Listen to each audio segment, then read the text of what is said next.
Ito mga Korsky, nagpuputok ng fuse, ano? So, yung 25 amperes niya nagpuputok. Hindi ko pa rin natin-trace kung alin yung problema. O, diretso lang muna natin. Oops, ayun. Walang power. Walang power. Putok na ba? Tingnan natin yung fuse. Then, ayun, nagputok na pala kaagad. Siguro, ang problema na ito mga Korsky, nakita namin, siguro, nanggigitata sa dumi. Kaya sa mga may gantong motor, ano, naka-the-best palinis nyo. Siguro, ang gagawin ko muna rito, didip cleaning ko muna, no? And then, babaklasin ko yung stator niya. Yun, gawa nung naglilik, ano, buksan natin yan. Baka hindi na makagalaw masyado yung stator. Pag ini-start ko siya, ayun, nagpuputok ng fuse. Baka hindi maikot yung ano. Buksan natin ito mga ka-Korsky, ano. Ito ang gagawin ko rito, iwawash ko muna. Dahil nagpuputok ng fuse. Ito yung mga nangyayari sa mga fuse, ano. Ayan, nasusunog. So, 15 ampere lang muna nilalagay ko kasi nagto-troubleshooting tayo. Inaalam ko pa kung saan yung problema. Ito yung dati niya. Putok na talaga. So, iwawash muna namin para sigurado. Okay mga Korsky, so ito na yung isang ano. So, ayan, ang kalagayan ng stator niya nagigitata sa langis. At may dumi na. So, hindi ko pa sure kung dito yung problema niya. Double check pa natin yan. Ayan. So, malinis muna namin to. Kasi hindi ko pa na-retrace talaga yung problema ng electrical parts niya, no? Kaganda sa mga Korsky, pag kami gumagawa rito. Ayan. Kasi pag ganyang karumi, pinatabis talaga, linisin nyo yan. Hindi sa amin na, understood na sa amin yan pag kami gumagawa rito mga Korsky, no?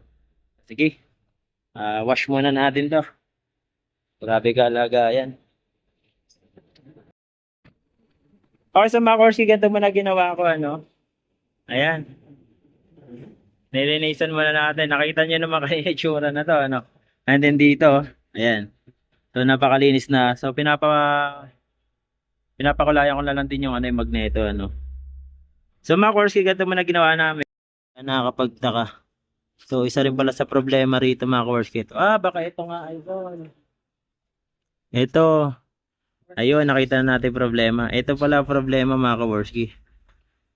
So, yun. Ito, hindi siya putol, ano, nag-ground, ayun o, nabalatan. Isa sa kulay na itong, ano, wire. Ayun o, may balat.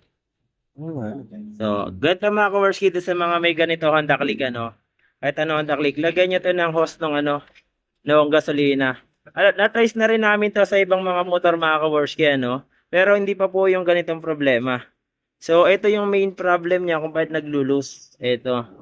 O, yan. Like, ay mga ano na natin. Ito yung pinaka main problem niya. Ayun, nagbalat to. Ayan. Yan lang ang problema. So, idol, nasusunog. Dahil na pag nag-i-start. So, akala ko nandito yung problema. Ito problema mga Korsky. Hindi, kahit ipaling mo yung manibela, hindi na magagalaw yan. Hindi gumagalaw. Ano lang, talagang ano, nagbalat na talaga siya. Ayan. Awareness sa mga naka-Honda Click na version 2, ano, version 3. Yung mga metal na ganito, palagyan natin ng ano. Bigyan ko ng sample. Okay, mga Korsky, ganito gagawin nyo. Lagyan nyo ng hose ng ano. Pero yan, bubungkalin kayo mamaya at isi-safety ko yan. Dapat hindi balat na ganon. So, yun yung problema kung bakit nagpipuse yung main fuse, ano. Kasi supply ng main fuse, ito, kulay red na may stripe na ano. So, syempre, pagka ano yan, nandito yan papunta sa charging natin, ano. Positive live po yan, mga ka-Korsky. Pagka ano, nadikit sa metal, kung mo body ground yan, ayun, nagpuputok ang fuse. So, yun yung main problem niya. Sureball na po ako dyan. Dahil standard naman po yung wiring, ano. Wala pa siya nagiging problema. So, yun lang, mga ka-Korsky, ano. Sureball ako yan na problema. Kahit na hindi pa namin natatapos, ano. Yan na yun, main problem niya. So, ayan, nagbalat talaga siya, oh. Ayan, ang problema. Okay. So, sige, tapos. Okay mga Korsky, ito, update ko kayo sa, ano na to, sa motor na to. Napalitan natin yung wiring, so, huli na. Dahil nadamit na po pala ECU mga Kaworski. Mga Kaworski, doon sa mga panoorin yung part 1 na video ko, ano? So, na-tester na rin natin to gamit tong ah, si ACG Digital Tester. Galing to kay Brad Aaron, ano? Kay Aaron Mecanico. So, sa mga nais bumili po ng mga ganda mga Kaworski, pwede po siyang pan-test ng CKB sensor, injector, ACG mga Kaworski. Ito ay sa may ECU para ma-check natin kung sira ba o hindi.